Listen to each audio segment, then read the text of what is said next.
Every single day, at least one American millionaire quietly packs their bags, closes their bank accounts, and leaves the United States forever. Not for vacation, not for a business trip, forever. And the city they are all running to is not in Europe. It is not in Singapore. It is not in the Cayman Islands. It is a city that 50 years ago was nothing but sand, camels, and a tiny fishing port in the middle of the Arabian desert. So the question is this: what does Dubai have that the most powerful country on earth does not? The answer is going to surprise you, because this is not just a story about taxes. This is a story about power, freedom, fear, ambition, and the quiet collapse of the American dream. By the time this video is over, you are going to understand something that most people refuse to talk about out loud. The wealthiest people in America are not just visiting Dubai for fun. They are relocating, restructuring their entire financial lives, and in many cases, renouncing their American citizenship completely. We are going to follow the money. We are going to look at the numbers that the American government does not want you to think about. We are going to walk through the streets of Dubai, a city that was literally built from nothing in under 5 decades, and understand exactly why it has become the #1 destination for the ultra-wealthy. And then we are going to ask the uncomfortable question: is this a problem, or is this a warning? To understand why people are leaving, you first have to understand where they are leaving from. America, for most of its history, was the place everyone wanted to go to. It was the land of opportunity. If you worked hard enough, dreamed big enough, and were brave enough, you could build a fortune in the United States that you could not build anywhere else on earth. And for a long time, that was absolutely true. But here is where it gets interesting. The rules of the game have changed. And the people at the top, the ones who understand the rules better than anyone, noticed the change long before the rest of us did. The United States runs one of the most aggressive tax systems in the developed world. The top federal income tax rate sits at 37%, but that is just the beginning. Add state income tax. In California, that is another 13.3%. Add capital gains taxes. Add estate taxes, which can take up to 40% of your wealth after you die. Add corporate taxes. Add self-employment taxes. By the time the government is finished with a high-earning American, more than half of every dollar they make can disappear. But that is still not the whole story. The United States is one of only 2 countries in the entire world that taxes its citizens based on citizenship, not residency. The other country, by the way, is Eritrea. So even if an American moves to another country, works in another country, and lives in another country, they still owe taxes to the United States government. That single rule changes everything.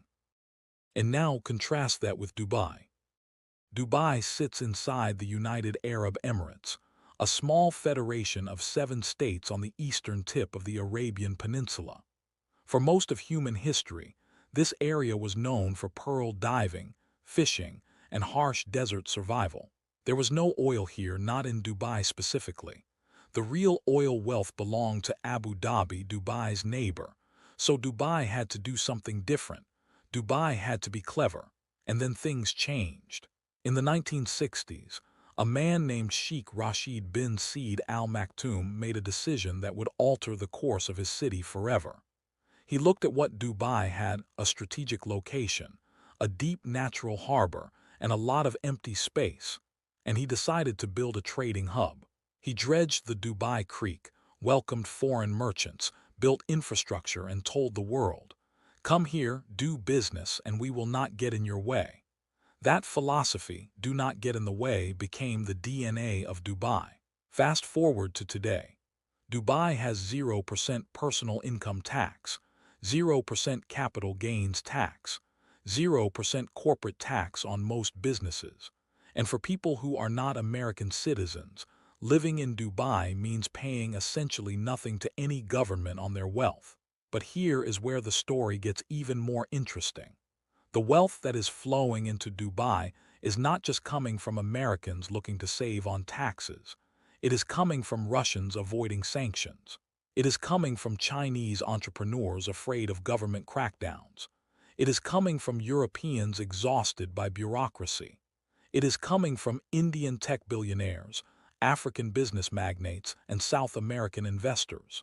Dubai has become a financial safe house for the global elite, and America's millionaires are sitting there, watching all of this money move around, asking themselves one very simple question: why am I staying? Here is a number that should stop you in your tracks. In 2023, a record 5,000 high-net-worth individuals renounced their American citizenship or long-term residency. That is the highest number ever recorded. The year before that, it was nearly 4,000. The year before that, another record. The line is going in one direction, and it is not down. But the real number is much bigger than that. Because for every person who formally renounces their citizenship, there are hundreds more who simply restructure. They create offshore companies. They move their money into foreign trusts. They become residents of Dubai or Singapore or Portugal while quietly maintaining a lower profile in the United States. The wealth is leaving, quietly, strategically, permanently. Now you might be thinking, so what? Rich people leave. Who cares? But here is why this matters more than you think. The top 1% of American earners pay about 42% of all federal income taxes. The top 10% pay roughly 76%. When wealthy people leave, they do not just take their suitcases. They take the tax base with them. They take the jobs, the investments, the business headquarters, the capital, and they replant all of it somewhere else. Dubai is not just attracting wealthy tourists. It is attracting the economic engine of other countries and installing it inside its own borders. And the city was designed specifically to make that happen. To understand Dubai at its deepest level, you have to see what this city has actually built. From above, Dubai looks like something a child would design if you gave them unlimited money and told them the laws of nature were optional. There are islands shaped like palm trees, visible from space. There is a building that looks like a giant sail rising from the Persian Gulf. There is an indoor ski slope inside a shopping mall in the middle of a desert where temperatures regularly hit 45 degrees Celsius in summer. But the physical spectacle is only the surface layer. The real mega project in Dubai is not a building. It is not an island. It is an entire system, a carefully engineered environment built to attract and retain global wealth. Let us start with the Golden Visa. In 2019, Dubai introduced the 10-year Golden Visa program. For an investment of around 2 million UAE dirhams, roughly 545,000 US dollars in real estate, any person from any country can live in Dubai with full residency rights. No annual renewal, no government interviews, no complicated bureaucracy. You invest, you receive your visa, and you are done. For a wealthy American who might spend that much on a single luxury vehicle, this is essentially a free ticket to one of the most tax-friendly environments on the planet. But it gets better. Dubai's free zones are an entirely different level of engineering genius. Dubai has created over 30 designated free zones, geographic areas inside the city where foreign businesses can be 100% foreign-owned, pay zero corporate tax, move profits out of the country with no restrictions, and operate under their own regulatory systems. The Dubai International Financial Center, known as DIFC, even has its own courts, based on English common law, specifically designed to make Western business people feel comfortable doing deals. This is not just tax planning. This is a competitor country building a better product and marketing it directly to the customers of its rivals. And America has noticed. Here is where the numbers become almost impossible to believe. Dubai's real estate market has exploded. In 2023, the total value of property transactions in Dubai reached over 400 billion UAE dirhams. That is more than 110 billion US dollars in a single year. Prices in some areas rose by more than 40% in 12 months. Who is buying? Wealthy foreigners. Russians, yes. Indians, yes. But increasingly Americans. Real estate agents in Dubai's luxury neighborhoods, places like Palm Jumeirah, Emirates Hills, and downtown Dubai, report that American buyers have become one of the fastest-growing client groups in recent years. They are buying villas worth $10 million. They are buying penthouses with views of the Burj Khalifa, the world's tallest building, at prices that would be completely normal in Manhattan, but come with the added bonus of zero property tax, zero rental income tax, and zero capital gains when they sell. And then there is the lifestyle arbitrage. A luxury lifestyle in Dubai is significantly cheaper than the same lifestyle in Los Angeles, New York, or Miami. A private school that would cost $60,000 a year in Manhattan costs $20,000 in Dubai. A full-time household staff member, a driver, a housekeeper, a private chef, is a fraction of the cost. A beachfront villa with a swimming pool, full staff, and a yacht membership costs less per year than a mid-size apartment in San Francisco. For someone who has already built wealth in America, moving to Dubai is not a sacrifice. It is an upgrade. But that is only part of the story. The most impressive thing about Dubai is not the buildings, it is the speed. Dubai built the world's tallest building, the Burj Khalifa, at 828 meters, in just 6 years. They built an entire artificial island, the Palm Jumeirah, in about 7 years. They expanded their airport to become one of the busiest in the world in less than 2 decades. They built a driverless metro system through the heart of a city that barely existed 40 years ago. How do they do it? Because Dubai can make decisions that democratic governments simply cannot. In the United States, building a major infrastructure project requires environmental studies, community hearings, congressional approval, legal challenges, budget negotiations across multiple government departments, and years of bureaucratic review. The average large infrastructure project in America takes over a decade from approval to completion. In Dubai, when the ruler says build it, they build it. The ruling Al Maktoum family operates with the kind of executive speed that American politicians can only dream about. There is no opposition party to slow things down. There is no election cycle to worry about. There is no legal challenge from environmental groups. The decision is made, the engineers are hired, and the concrete is poured. For wealthy business people who are used to making fast decisions, this operating environment feels intoxicating. They do not have to wait 10 years for a road to be built. They do not have to navigate a labyrinth of regulations to open a business. The government here is not an obstacle. It is a service provider. And that changes everything about how they think about living and investing. None of this happened by accident. Dubai was engineered by visionaries who understood exactly what they were building. Sheikh Mohammed bin Rashid Al Maktoum, the current ruler of Dubai and the Prime Minister of the UAE, is arguably one of the most remarkable leaders of the modern era. He studied in England. He understands Western business culture, and he has spent decades building Dubai not just as a city, but as a brand. His philosophy, which he has written about openly, is essentially compete for talent and capital, remove obstacles, and reward ambition. He famously said that good governance should be judged by results, not process. He has also been ruthlessly consistent. When the 2008 financial crisis nearly destroyed Dubai, the city came within days of defaulting on its debt obligations, and Abu Dhabi had to bail them out with $25 billion. Sheikh Mohammed did not panic. He restructured, rebuilt, and came back stronger. He turned the crisis into a lesson and then turned the lesson into policy. The officials around him operate with the same urgency. The Dubai Land Department processes property transactions in hours, not weeks. The visa system for high-net-worth individuals was designed specifically based on feedback from wealthy foreigners who found the process in other countries too slow. Dubai essentially conducted market research on what the global rich want from a home, and then built exactly that. But here is where the story gets complicated. It would be dishonest to talk about Dubai without talking about what is underneath the glittering surface.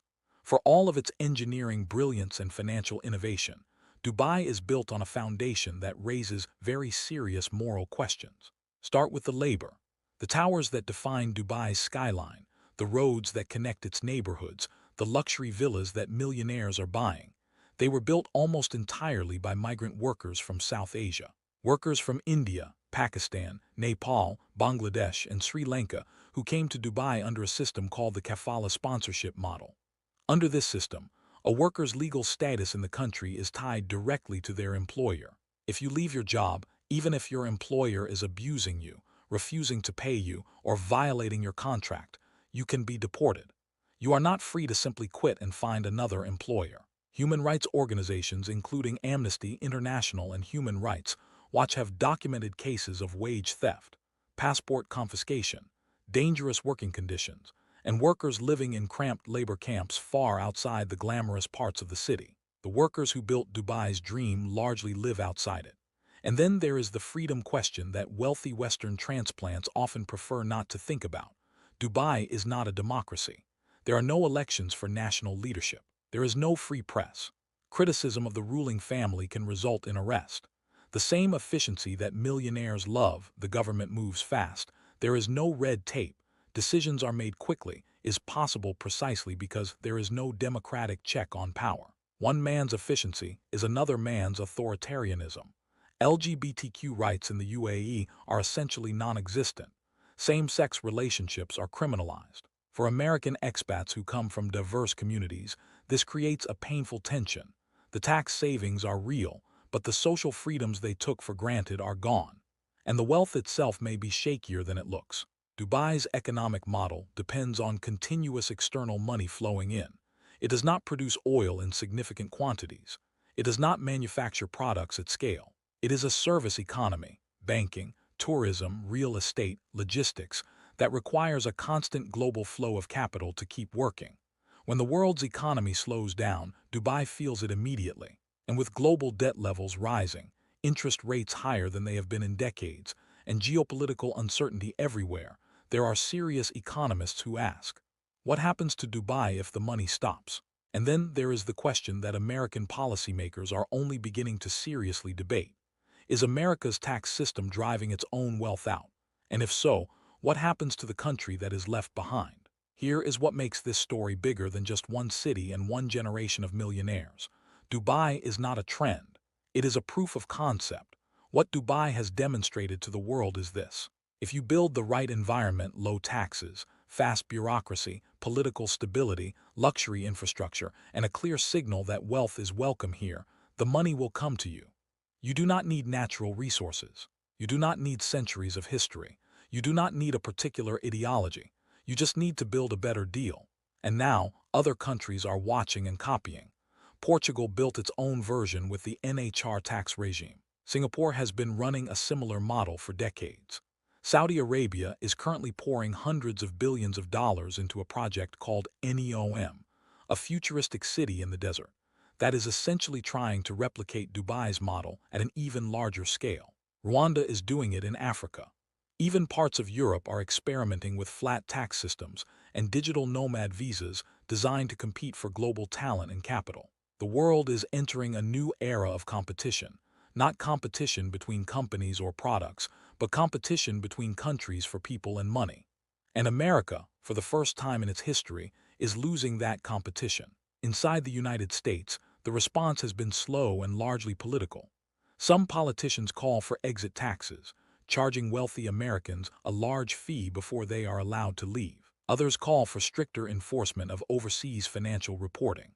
In 2023, a proposed law would have added a 30% tax on the unrealized gains of Americans who renounce citizenship. But critics of these approaches say the same thing. You cannot keep people in a country by building a higher fence. All you do is convince them to leave sooner, more completely, and more permanently. Dubai, meanwhile, is not standing still. The city is currently expanding its financial free zone to make it even more attractive to foreign businesses. It is building new ultra-luxury residential communities. It is adding more golden visa categories to attract entrepreneurs, scientists, athletes, and artists. It is investing in artificial intelligence infrastructure, positioning itself to be the Middle East's technology capital. If current trends hold, Dubai's population, currently around 3.5 million, could double within the next 15 years. The city is not at its peak. It is still in the middle of its growth story. And America's wealthiest are still watching, still calculating, still deciding. There is something deeply poetic about this story when you step back far enough to see it clearly. America was built by people who left something behind. They left Europe, they left poverty, they left persecution, they left stagnation, and they came to a new world and built something extraordinary. The courage to leave, to start fresh, to bet on a better system, that is not un-American. That is the most American thing imaginable. And now, a new generation of wealth builders is making the same bet. They are looking at the rules of the old world and deciding they do not have to play by them anymore. They are packing their bags and flying east. Whether that makes them visionaries or deserters depends entirely on where you are standing. But here is the uncomfortable truth that sits at the heart of this entire story. Dubai did not steal America's millionaires. America created the conditions that made leaving attractive. The tax burden, the political dysfunction, the slow bureaucracy, the unpredictable regulatory environment. None of that was forced on America by a foreign power. It was built by choices, made over decades, by people who believed that the system was too big to compete against. They were wrong, because there is a city in the desert that looked at the most powerful country on earth and said, "We can do it better." And then they went and did it. So here is the question I want to leave you with. If the wealthiest, most mobile, most financially sophisticated people in America are quietly choosing to leave, what does that tell us about the country they are leaving behind? And more importantly, is America watching closely enough to do something about it before it is too late? Or is the gap already too wide to close?